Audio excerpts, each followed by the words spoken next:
All right. Hello, everyone. So we have one topic left, the easy one, metaverses. Very easy and small, I think. So I know there are different perspectives about the metaverses. So before we dive in, so maybe we define what's the metaverse for you and what's the closest project now. Who will start? Okay, I can start. I believe that there are like two types of metaverse for me. So the first one is like full-scale metaverse. When you put your headset, you also have the like sensitive controls, and you're moving to completely another universe. And the second one is the XR and the basically added reality. When you put on your like Google Glass or something like this, and you combine like real life experience with more possibilities which internet have for you. So, and in this case, so there are like two answers. The biggest metaverse from my point of view is the Meta and Facebook and Instagram, which already have a lot of users. In some way, it's like also combine us and move us to like completely another dimension, and we're already using it because we're spending a lot of time already there. And the second one is like the new like this style, Decentraland sandbox, and there I think that sandbox is the biggest one. Okay. Anyone else? Yeah, I would like, I think it's a very interesting question actually, because it's almost same like with Web 3.0, because everyone is telling like a different thing, right? And I think, you know, guys, you should know the guy, his name is Matthew Ball. He's like big investor and like he talks about metaverse. And this guy, I think he gave like the best description about metaverse, and like I would like to read it. So the metaverse is a massively scaled and interoperable network of real-time rendered 3D virtual worlds which can be experienced synchronously and persistently by an effectively unlimited number of users with an individual sense of presence and with continuity of data such as identity, history, entitlements, objects, communications, and payments. Okay, we can go home. I think so. I agree. Yeah, I think that's the best for now the best defining of the metaverse. So, and I think in simple words, we can say that like I think metaverse is actually it's about two main things. It's about 3D graphics and about virtual economy, which is created by smart contracts. Are you agree about the 3D? So I think, you know, right now the merge between the gaming industry and between the blockchain industry is kind of happening. It's like it's slow, but it's happening. And as the closer these two industries going to become, the better like visuals we're going to see, you know, because right now everyone is saying that, oh, metaverse is like, you know, looking bad, and it's not like, you know, blockchain games, like they have a real problem like with 3D graphics and so on. And it's true, but it's coming. So we get to another question. So how metaverses and cryptocurrencies are connected? Oh, it's a harder one for me. But overall, I will elaborate and move into the cryptocurrency piece, because like definitely when we talk about the metaverse, it's not an interface or the game experience or like the visual stuff, I imagine, and that's what I agree with the kind of statement. But definitely, first thing, it's about the connectivity layer of different things running, whether it's like games or the interfaces or the ecosystems, and that's the kind of main pillar connectivity and networking effect between those ecosystems. Then moving forward, and your question about the cryptocurrencies, right? So cryptocurrencies are kind of indivisible part from the blockchain ecosystems. So we should understand there is no decentralized system or the blockchain without its native cryptocurrency, and there are like many reasons behind it. But I think that as time goes on, So like dependency in terms of like cryptocurrency as a medium of exchange for, or the kind of medium for the system to work, and the interactions that the user is going to have on top of like different metaverse or the gaming, it will be like detached from each other. So currently, even the ability to go into a decentralized and operate only on with mana tokens, for example, right? It's a kind of a limitation if you look from one perspective. And I think that as it matures and opens up and connectivity comes up, these cryptocurrencies just will become as another product going from one space to another and competing with each other. Wanna add something? I'd like to add something. So the first one is the connectivity. So here we have like game devs basically who are choosing how to distribute their content. So they can use the platform like Steam or Meta right now when they're developing the VR. So which is pretty cool, and it's also a lot of framework happening, and they're settled with access to all these users.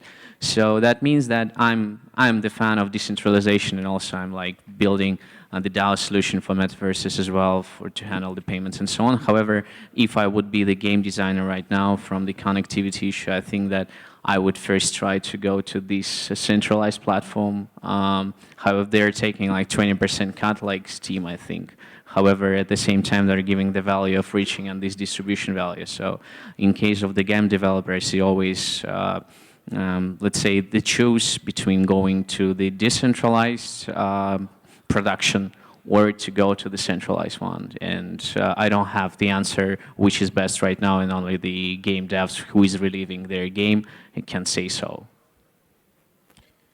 Why brands see opportunities in metaverse? Big brands, I mean.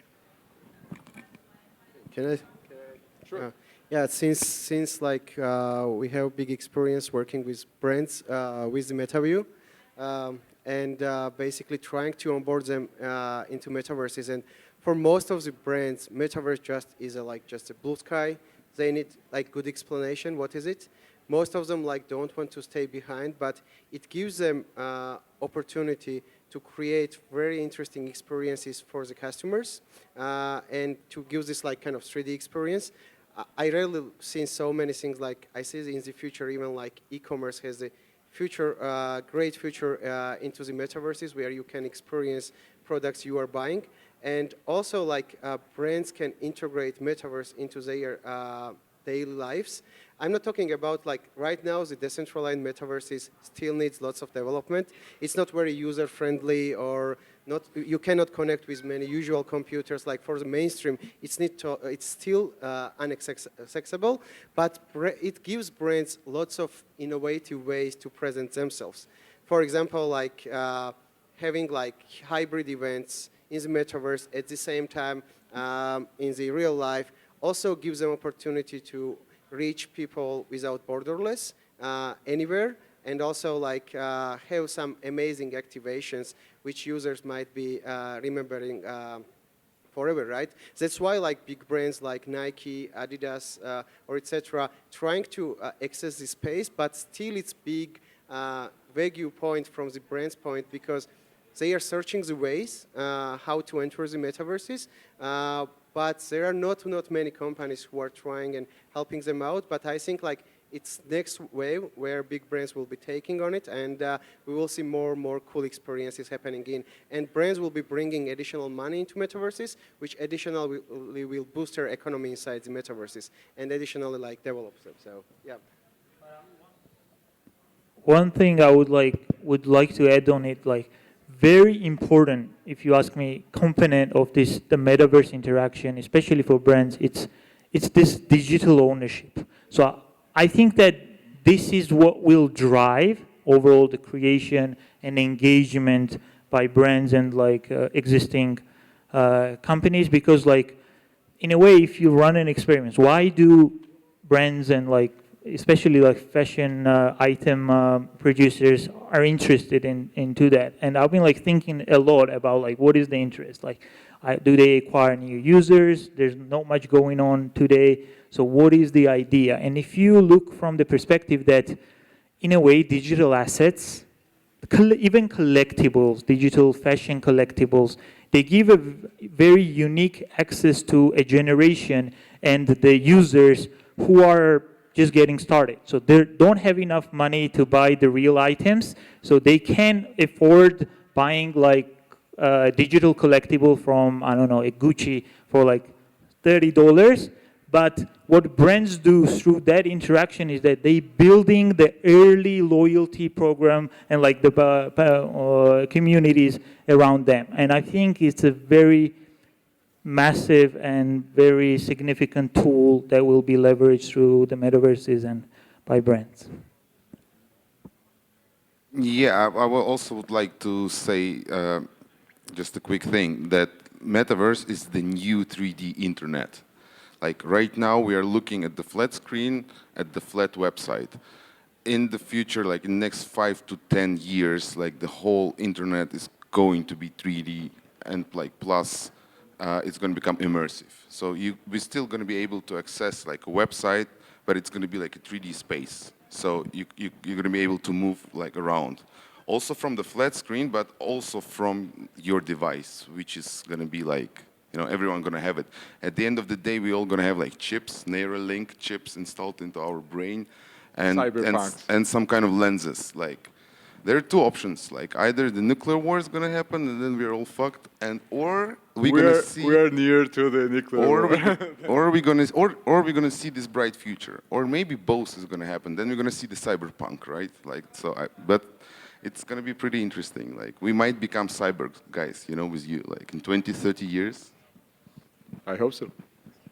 Yeah, I think that the brands are actually trying to utilize these new marketing ways that crypto has created. So it takes some time for adoption, but it has a very good, let's say, user or involvement rate. And these people who are actively like using these like MLM kind of marketing, when people are buying big chunks and reselling them. So these effects are very interesting in terms of developing the loyalty program. So this all is like a playground for the digital marketers who want to stay on top of the niche at one point. And at the second point is like also is image. So it's very important for the brands to be considered as these going ahead of the time, so they can refer to this like into the future. And the third thing is that they're not actually spending a lot of time to going there.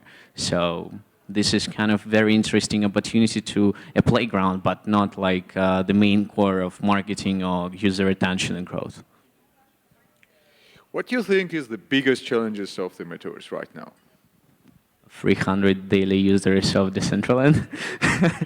Yeah, that's really. No, I mean, I don't want to like make I don't want to make wrong commentaries here. So there is like two views right now. So the first one is that Decentraland has how much 30 people, and the second one is that they have actually more than 50K. So one is on their website, and another one is the metrics of the smart contract. So there is meta authorization inside. That means that not all activity is going to consider on-chain. However, at the same time, the active ownership of the NFT and moving in transition this between the different accounts on this platform is tracked via this smart contract. And the volumes are going down, and a lot of stuff is going down according to these metrics. So that doesn't mean that there is like 30 members, but at the same time, it's like warning metrics that showing that less and less flippers are moving around and less like speculators happen, and the real users, maybe they're not 30, but 300, but who knows? Yeah, some people say actually, you know, like that Roblox is actually the biggest metaverse right now. It is. That's it, you know, like they have, how many do they have? 43 million daily active users, right? They don't have tokens, but tomorrow they might have them. They have off-chain. So I think, you know, for me, metaverse, like we in our team, because our project is about metaverse, like we are creating a platform for metaverse builders. So 3D artists can become metaverse builders. So we onboard them into the whole concept. We are deploying in November on Filecoin virtual machine, and our main feature, the first feature, our users, our 3D creators are going to use is the Metaverse Explorer. So they're going to be able to see all kind of projects which are, we call them, which are already live and which are working already and are doing, we call it microverse. So Special, Somnium, Decentraland, Sandbox, they all do these virtual worlds with tokens, with like tokenized real estate and tokenized avatars and tokenized loot and like already integrated economy. So I really believe we shouldn't judge them. Like we should really see them as like experiment. Like they're doing a big job. They're doing customer development, and in like the metaverse for me is this future interoperable thing. Like you imagine you can dive like into this space, like with your VR glasses, and then you can go from Sandbox into Decentraland, from Decentraland to Somnium, from Somnium to the Apple website, from Apple website to whatever, like to the porn website with like full immersion, you know, and like it's that's what it's gonna be. And like I mean, I really believe the biggest question is that. You know, sometimes I really believe that we are so excited about this future, that we are building this like digital revolution, but what if we are building a matrix? Like, I mean, imagine people are gonna take all their passions and all the bullshit inside this digital world. It might get really, really noisy, like, and crazy. We might get nuked as well, like you mentioned. Sorry? Nuked. Yeah, or Done. or both. Done. Or both. Maybe we are in Matrix right now. Maybe already, yeah. So maybe we're building a matrix inside the matrix, right? That's crazy. So my humble opinion from the metrics. I think that overall, the question was about the challenge, right? About the metaverse. So what is the biggest challenge about the metaverse? And I think that first thing we need to definitely realize that metaverse is not Decentraland or the Sandbox. So metaverse is one big environment that brings everything together. So even a boy that owns a monkey is part of the metaverse, the digital one. So everything that is today happening in the blockchain, gaming, Facebook Meta, whatever there is, everything is part of the metaverse. And like moving further, the biggest challenge, of course, is the connectivity and interoperability between those assets. And for that to happen, there are like multiple things, economical, technical, and business-wise to be solved. So blockchains are the economic mechanisms that solve the kind of the ownership and interoperability of this value swap between those like segments of the environment. And that's why like everyone is like so excited, it's just getting started, but we're not there because we just solving the first pillar of this interoperability. Moving into like the experience type of challenge where you want to take one item from one game and you want to move it to another one and have like a user play with it. It's a different type of challenge. It's not the blockchain or like it's a more like graphic visual problem of between the different interface builders and how the object compatibility within the different systems can work. So it's another like challenge I think that needs to be solved. And after that, we need to like really come up what are the sustainable models between those things and how can this entire vast connected metaverse could work and intertwine with each other. So yeah, that's what Thanks, nice. Okay, I will add like some kind of practical ideas. Is it working? Yeah. No, I think. Yeah, okay. So basically like I always like when I first get into metaverse, like I was thinking like for me it always was like kind of game, what I have heard, but basically like most of the metaverses currently we know are targeting like gamers and there is like, but nobody target just usual people, business people, like busy people who can spend only like 2 hours a week. And I started and also like attended so many interesting events and conferences, even in the Decentraland. And also like some of you have heard like other side had amazing demo. That this kind of like events happen like which gives you opportunity to meet same-minded people, like-minded people from different parts of the world and get to know them and get connected to them. It's another way of socialization for me. And I think like biggest challenge at the moment is that in most of the population, metaverse still is some mini games and some games, but not just some things where they can get some value of. And if you like have checked Decentraland like 1 year ago, you could only see couple events happening in their events page. Now you can see topics from any side, fashion, I don't know, like some different financial topics, some different conferences happening in, and Metaverse shouldn't take our like real lives, right? It should complement it. So for example, you should like promote Metaverse to the people as complementary thing, which will enable us to connect to more people and also to have the opportunity to present ourselves as new digital identities, because in real life we have only like 3 stages where we can present ourselves as a new way. First is like high school, and then college, and then work, where you can start from over and present yourself how you would like. And in the metaverse, you can be as you want to be. And also in other metaverses, you can create as many identities as possible. And also when you're going and networking with people, nobody asks you what you wear or like how you look in real life or whatever. You just can communicate with chat or with speaker, right? So basically it's a new way of connecting the world together, and it shouldn't take like virtual lives. That's like my vision. I always talk with people, and so many people just joined the metaverse first time on our conferences and events, and they loved it, that they are ready to join again. So yeah, that's like short-term challenges I'm trying to solve together with my team and connections, and yeah, just wanted to share with you. I think we need to make it really clear here, you know, like about taking the real life and virtual life, because Web 1.1, it was only about like PCs, right? You were coming home, you were connecting to the computer, like to the, like you're, you know, using the computer, you were connecting to the internet, or maybe at work. Web 2.0, that's when we started to have like these computers with mobile internet in the pocket. So you guys are already in the metaverse. The first thing what you do, you wake up, you look at your phone. That's it, like you're already there. That's, you know, that's really important to understand. And now Web 3.0, like I really believe, you know, when it's going to really start, like the persistency of this metaverse is going to come with not with VR, but with AR. So as soon as you're going to open your eyes and you're going to see like, you know, a message icon here with all your new messages from all the messengers, that's going to be the time when you are really in. Like as soon as our body, like our brain, gonna like connect to the internet through some kind of a chip, which is like is right now developed by Neuralink, like that's gonna be the real beginning. I think the most interesting question is that like what it's gonna be, like what it's gonna lead to, like, and it's really exciting.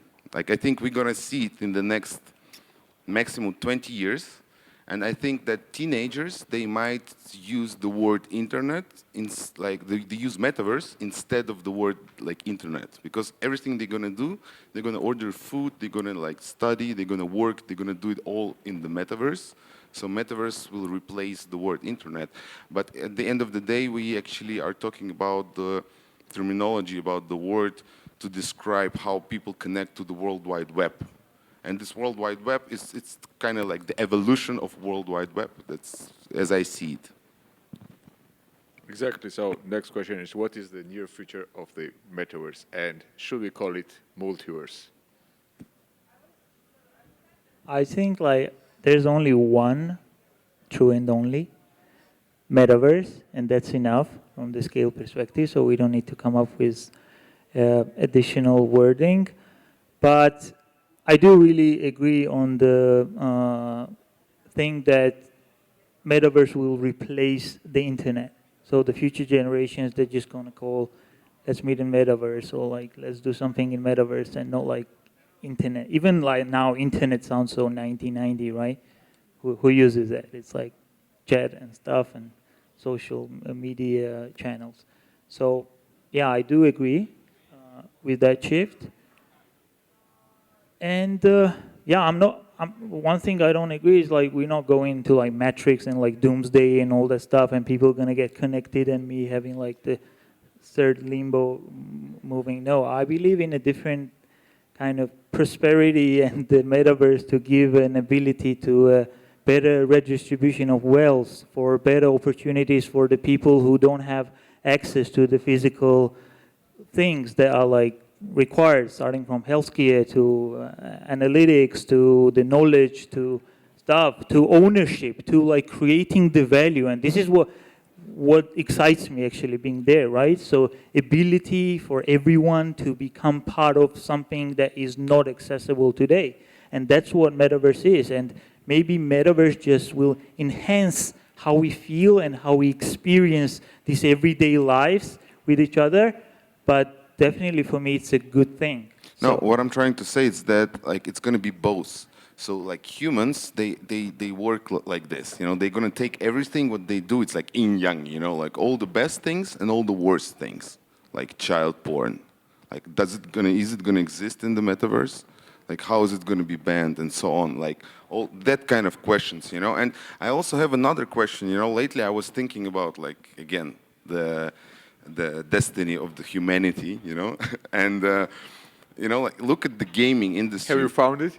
No, it's like, it's, you know, I don't know, it's probably impossible, but it's another question, right? Let's not get into it. So I was thinking about gaming industry actually, and look at these games, guys. Like most of the games, they're all about killing, like shooting and killing each other. It's fun.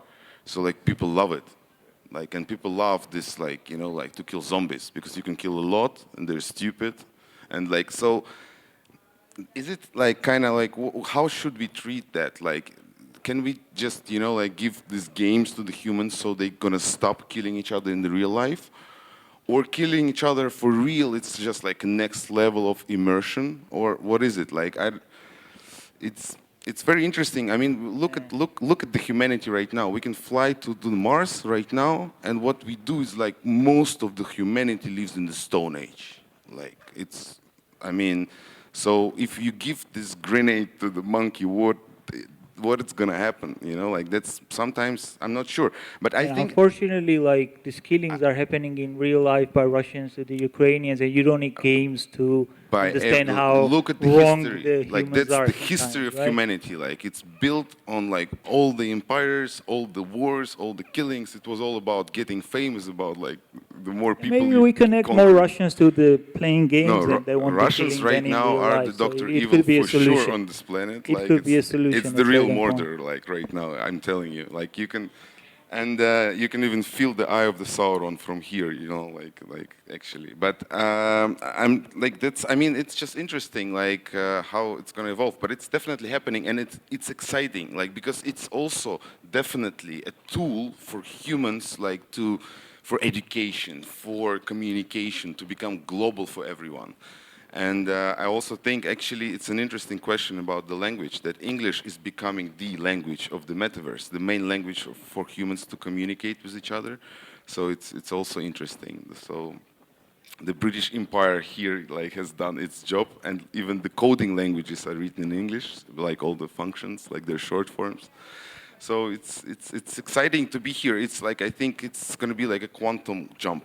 Like, let's see in which direction. That's, you know, the idea that I'm trying to say. Let me be the devil advocate here. So first, why I mentioned this sandbox and Decentraland problem. So the main, I will connect this answer to the previous one. So the main problem of the metaverse right now is users, and the decentralized and sandbox are having the closest value proposition as I see right now in terms of creating this virtual reality where you can have the land, move, and like do everything that you're doing into the physical world, like metaphysical world. Yeah, but and from Roblox has not a problem of daily active users, What? for example. The Roblox has no problem with daily active users. I mean, it's still like the matter of numbers, right? It's all relative. So, like, how many of you guys have own Oculus or other VR headset? Not so much, right? So that's what I'm saying, is that to do social functions, like to own something so everybody will look at it like NFT, Gucci stuff and stuff, to own and work together in the office and so on, you need the mass adoption here. And how I see, and I'm right now will answer this second question, so the main question. The main question was how I see it. So basically it's close to like how I imagine that to the Oculus Quest 2, and right now Oculus Quest Pro, but instead of this, like, let's say when I'm choosing with my stick, I will be like going to different rooms, and then I will be like in zombie room, then I go back, then I will be like to go, okay, I need to go to work or talk to my wife, and I don't know, to do something differently. So, I mean, this will something that substitute my existence on the physical plane to the metaphysical plane. However, there is another one shot, which I mentioned in the first place, where this is not the complete virtual reality, but this is like combined reality. And this combined reality can have the same as we have on Web 2 devices. However, at the same time, we'll be like seeing some objects that don't exist, have the access high speed to the internet information, have the best access to the education and the same stuff. And at the same time, we will live on physical plane because there is also eye problem. You cannot spend more than 2 hours on a headset. And so that's what I wanted to say. Yeah, motion sickness is problem of virtual reality. Well, again, it's the metaverse. It's not only about, you said the right word actually, right? That this mixed reality, XR. So it's going to be AR, VR, XR. Also, still, everyone's going to have like some phones for like 10 years, I think, 15 years.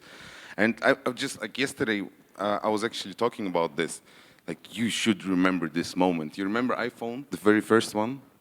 Like, only few of, like, you know, of people had, like, and there was no mobile internet. Like, only, you could use it only in US or with Wi-Fi.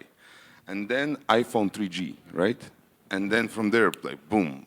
And like now, you cannot imagine your life without a phone, right? Like, I mean, so even like, so this mass adoption happened by itself. So right now we are at the same point, like this.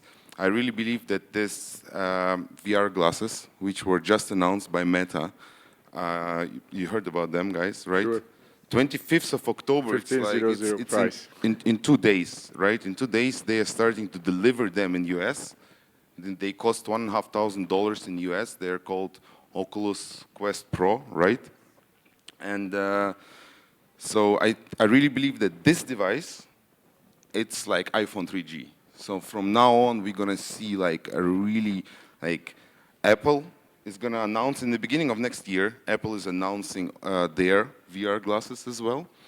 And then I think the big race is going to start. So all the Chinese companies gonna join it, and then like we're gonna see the real immersion, you know? Nice.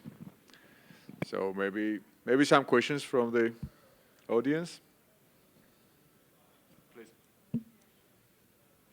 Yeah, can we get a mic for? No, it's coming. The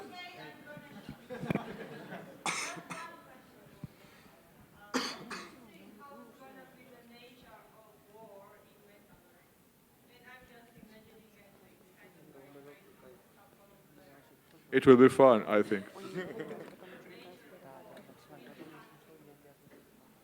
Good question, good point. Maybe some leaderboards. I think there should not be countries in Metaverse, first to start with.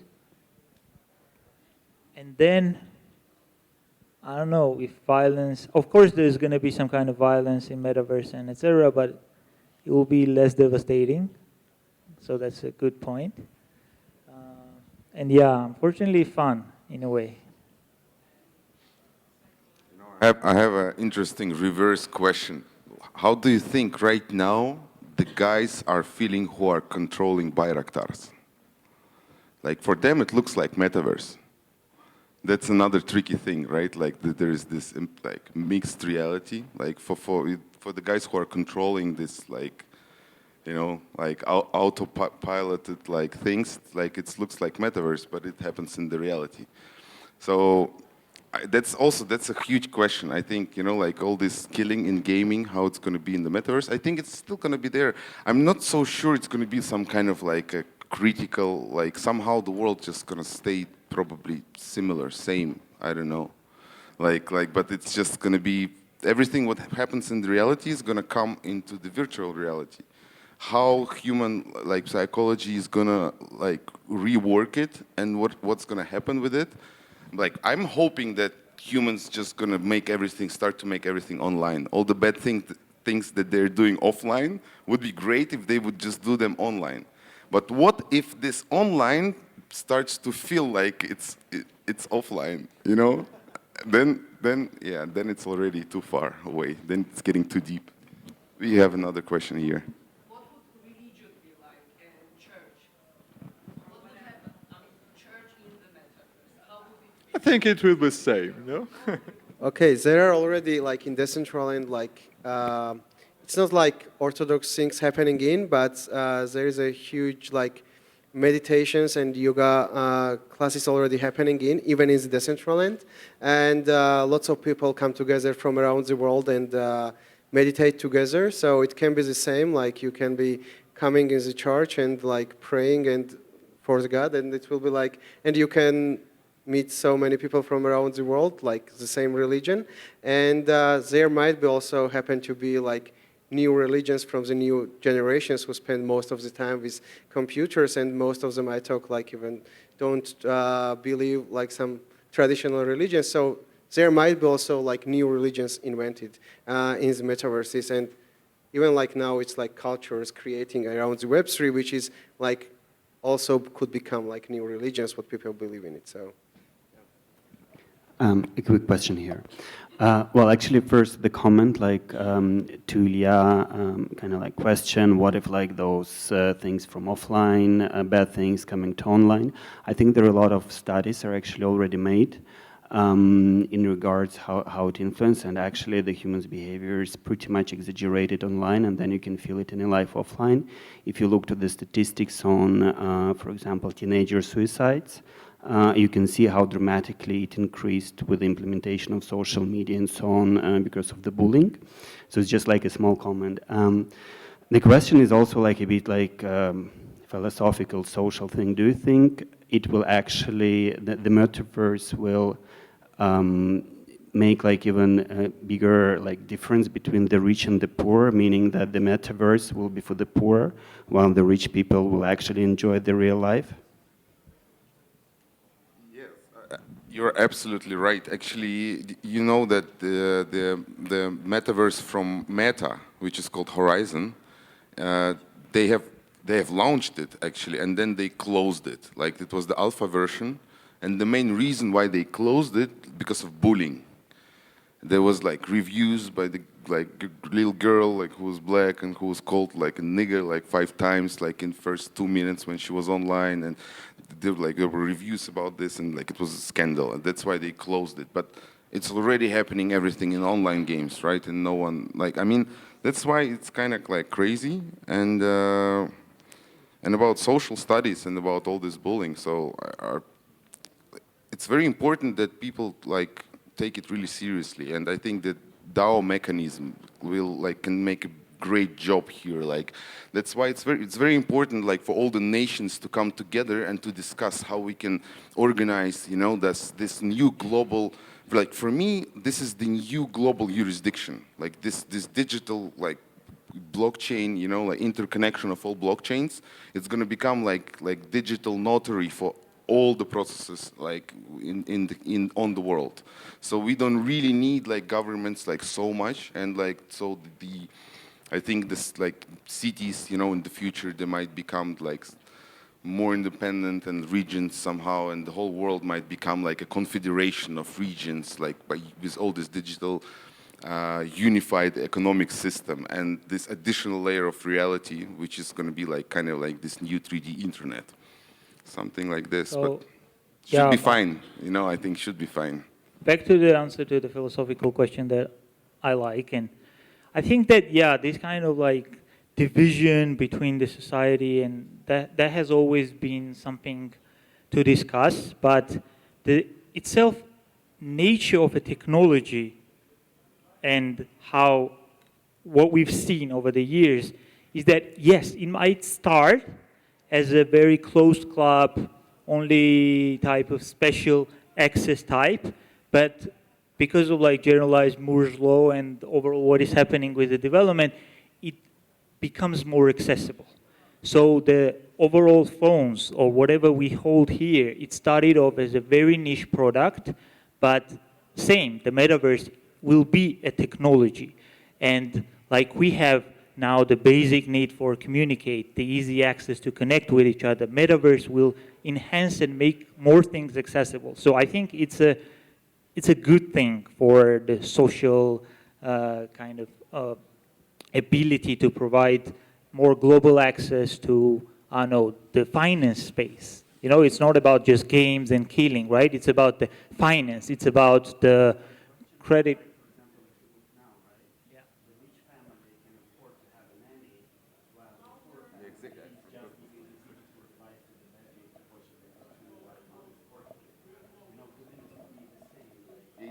This second part of his yeah, the second part of the question was about that. What if the real life like becomes the thing only for rich, and all the poor people they're gonna spend all the time like working, collecting that's tokens, biggest challenge, you know, I think, work yeah. to earn online, you know, like to collect tokens. So they're gonna spend all the time in the metaverse. Yeah, That's like going back to Matrix, you know, and I'm like, I don't. I don't think it's gonna happen. Like, but the social kind of differences, even you can feel now in the metaverses.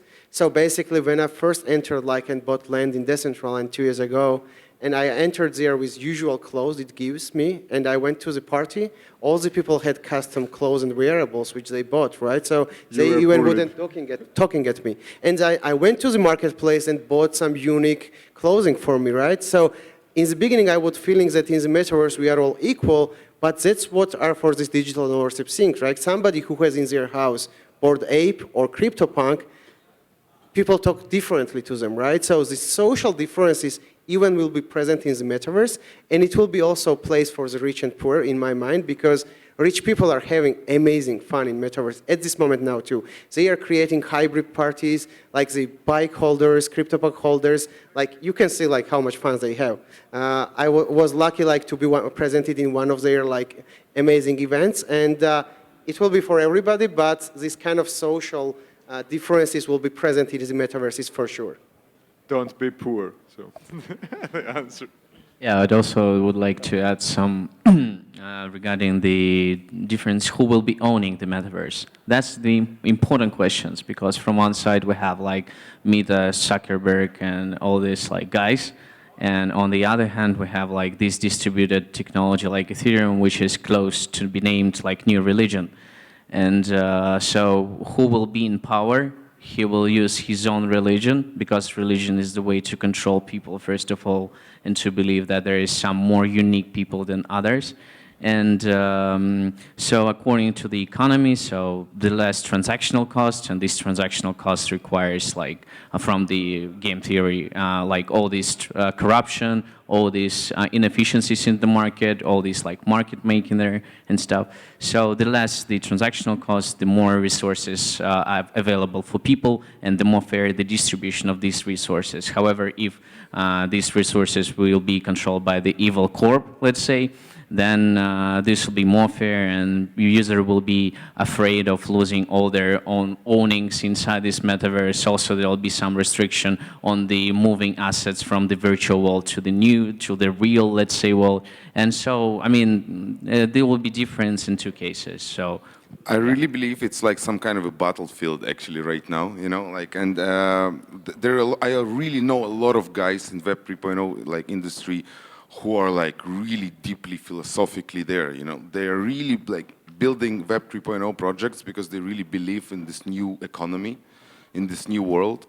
And I also know, like we all know this, like, you know, like I really believe that the whole industry is divided like Siths and Jedis, you know, like there's Jedis, they're like, they have a long way and they fail and they're romantic.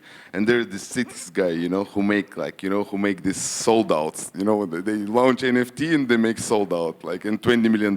And you're building like real projects and for 10 years you cannot raise properly, like this kind of stories. They're everywhere and it's fun, it's amazing, like it's just really cool. Like I really, I would like to, you know, like invite everyone to just start building, like fantasize, like dream, like and start building, because blockchain is the like instrument, the main tool to create the future right now, and it's amazing. It's like, I would say it's not just a technical thing, it's some kind of a mix between tech, between political and social things, you know, like it's we are creating the way the Web 3.0 will define how the future states and like governments will be like organized.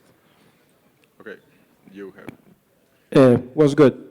So thank you very much for the answer for the question. Fantastic things. The whole thing is just amazing. But I have a question. I was supposed to ask about the NFT stuff, but since you're all here, let me just do it from this point. I'm an art historian and I'm an art theorist. I got my degree in art. So I want to ask, who is the one who looks at art and curates art and names it art and says that it is art and knows about it when it becomes token, non-fungible token, when it is labeled as art? Are there professionals? Because to my taste, just a second, to my taste, I can see that you guys are professionals. There are professionals who got the degree, who maybe flunked out because they thought that, okay, Harvard is not for me, I'm gonna be this cool guy who's just gonna get some courses online, yada, yada, whatever, so cool. I got my paper and so on. I studied it, I had my artwork in museums and so on. And then there are guys who are sitting and they're like, yeah, we're gonna make money on this. We're just gonna make some amateur shit, I'm sorry, and then we're gonna get something put on and we're gonna make hell of a lot of money. And then there are people who are sitting hours and hours and they cannot push their art forward. Who is the moderator and curator in that stuff? Oh, this is a great question, actually. So I just said, right, that the industry is divided, like all the startuppers and all these NFT projects, like founders, they're divided like by Siths and Jedis. So, and then now the question is that what are they fighting for? They are fighting for attention, my friend. So there are two types how you can attract this attention. Like mostly they use greed, like all the scammers, they use greed, they use targeting and so on, and they use dark powers. I don't know how they do it, you know, but they get a lot of money. Like the scammers get a lot of money. And like if you look in general, not only on Web 3.0 like industry, but in general, it's the war for attention, like governments, corporations, all applications, Facebooks, and so on, everyone is fighting for our attention. Even your girlfriend is fighting for your attention, and your mom and your grandma, and like everyone wants your attention. And you sell 8 hours of your attention to the guy who pays you if you're working for somebody. So it's all about attention, right? So if you're an artist, you're also in this war. And it's very, very hard to attract this attention if you're doing a true thing, because all these scammers, they steal all that, you know, attention. And but it's all about not giving up. Like you're just doing it, then it starts to work. It's like, that's it. Okay, thank you. Thank you, yes. All about stamina, you know. Marketing and art, I think, is the connected places right now. I think that I want to like fuse this philosophical stuff with the technology we're discussing, right? So I think super important what is happening with art, and in terms of like defining what is digital art, is something we're experiencing right now with the blockchains, right? In a way, art is unique, and we kind of agree upon that. Art has its history, ability to like trace and understand where it comes from and how it like went through the different phases. And the third one is like very individual, how I value it, right? And for those three components to come together and create the value, whether on an individual level or for the group of peoples and etc., we never had a technology in the digital space because it was just a copy, paste, copy, paste, copy, paste. And I think it's a very important moment for the art and artists with this environment and the technology stacks to really redefine what art is and what it creates to the communities of today's and the future. And I don't know like how many of you like own that pieces, but like you could see from the Nodo's perspective, like him buying some digital clothes and stuff. It's an amazing experience. I think that these experiences, this value creation is what will define art. And I think it's a very exciting road ahead.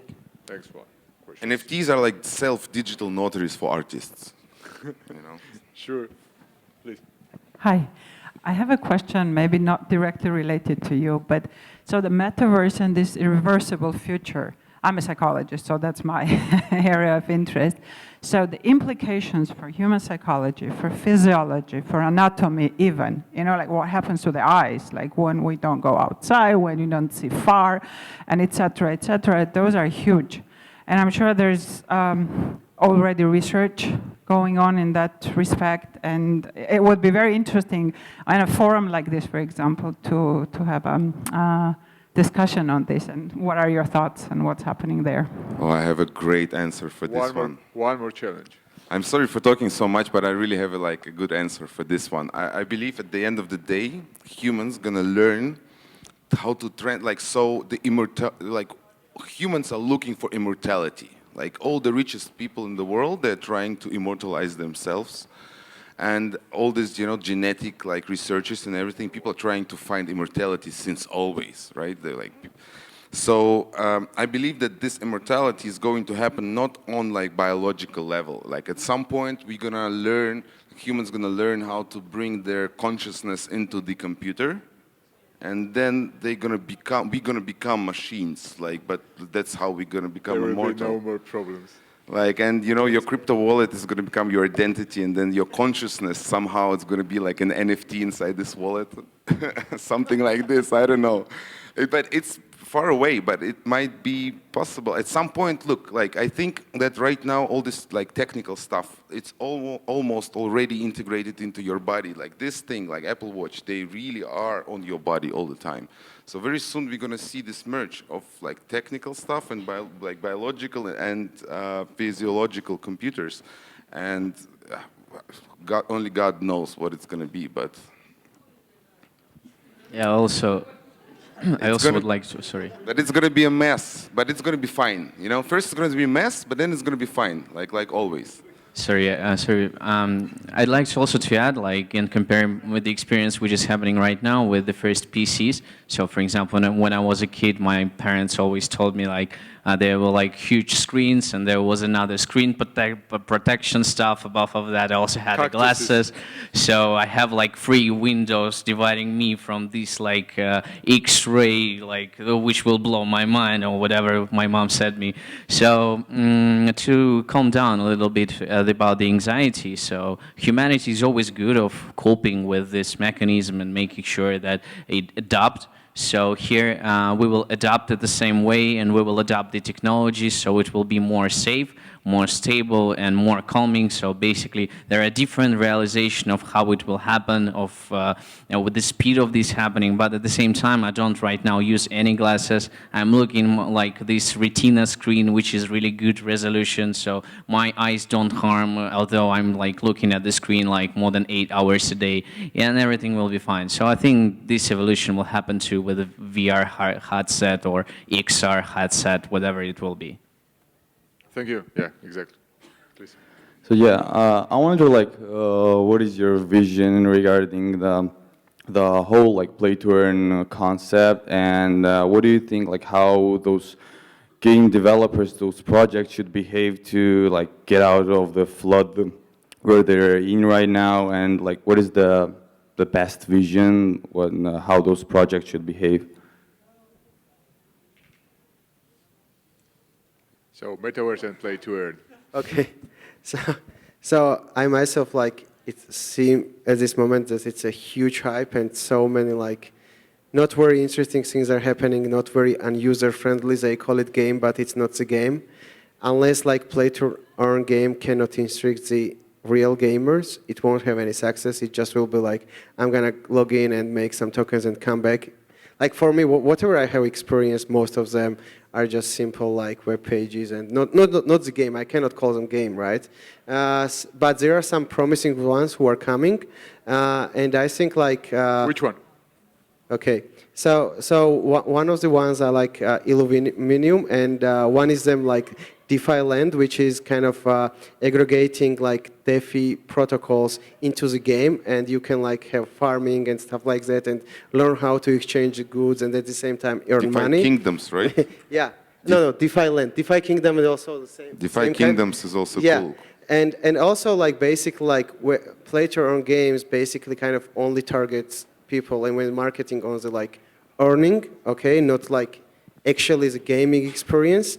We see nice presentations, nice screens, but actually they should deliver. So yeah, like I think it has a great future, but it should be more targeted on the experience which they provide us rather than only just earning the tokens. So that's my opinion, but I'm not gamer, but yeah, other people. We'd love to like hear more. I think in play to earn, everyone is looking right now for, you know, for the holy grail. Like everyone's trying to find like the right balance, like, you know, between inflation and rewards. It's very hard. Like there's huge demand on like economic, like, you know, specialists like in tokenomics who can build like, or, you know, the model, this like predict like how it's going to like evolve. So yeah, it's you know, you could open an agency like this, you know, and start researching this point. So like it's really work and earn. Blue ocean. Like you can do so much there. It's like literally the, you know, just start. Just if you start right now, in 1 year you're going to be one of the top, you know, experts in this field because it's just evolving right now. Yeah, quick comment on that. So it doesn't matter like play to earn, play to run, whatever there is. It's the same iteration of finding a new business model for this new world. And we're gonna have like hundreds and thousands of them like failed, re-engineered, like so it's a healthy process. It's a painful but healthy process for finding the business model, whether for gaming or the future of like open worlds and etc. So. Is there any kind of a exact issue what those already these game developers have? Like, do you see any like issues in the business models or any? Yeah, the entire space is the issue, right? So it's like get rich, you wanna like get the tokens, flip the tokens and stuff. But unfortunately, there is no party like that's what attracts people, right? The first, it's about the value, ability to get rich quick and stuff, and then we think about the sustainable models within it. So it's a nature of every innovation. It's a nature of every new product. So yeah, it's very natural but painful once again. So all this like, you know, activity to earn models, they were already there in 2017. No one cared, right? And then we see Steppen, and then everyone talks about it, right? And then it's like super hyped and everything. But Steppen was launching on Binance Launchpad, and Sequoia Capital, like through Alameda, was investing in them. And because before they were investing in Binance, so Binance is also kind of like their company, like, you know, partly. So we see big whales right now, like really interested in this game as well. So we're gonna see a lot of like big brands like moving in this direction, and like big companies as well. So it's gonna be pretty crazy. But yeah, a lot of them gonna be scam, a lot of them gonna be bullshit. Some of them gonna survive. It also depends on what is scam. So if the founder's real target is to have more money on overvalued market, and he's basically utilizing this mechanism from taking this money out of people, we call it scam, right? But at the same time, I mean, founder naturally have the interest in selling his shares of his own company, which may represent the token at highest price as possible. So, I mean, the problem is to balance these short-term gains with a long-term like profitability of your business. And if you just want to earn the money on the hype market by selling some tokens and then closing the development shop in 1 year, this is scam too, but it's hardly announced as a scam. But if you want to build something that lasts, then you need to make sure that every detail is making possible. And here, the only difference between DeFi and the regular business is that it has new monetization model, but at the same time, all these users attract by like small, as you say, marketing costs, but the price of the token itself has these marketing costs. So you will need to cover it into the future, so you will not lose the trust of the investors and stuff. So I mean, it takes a lot of time and experience to build this. Thank you so much. Thank you, guys. It was amazing. Thank you too, guys. Thanks. Hope you enjoyed. Fun.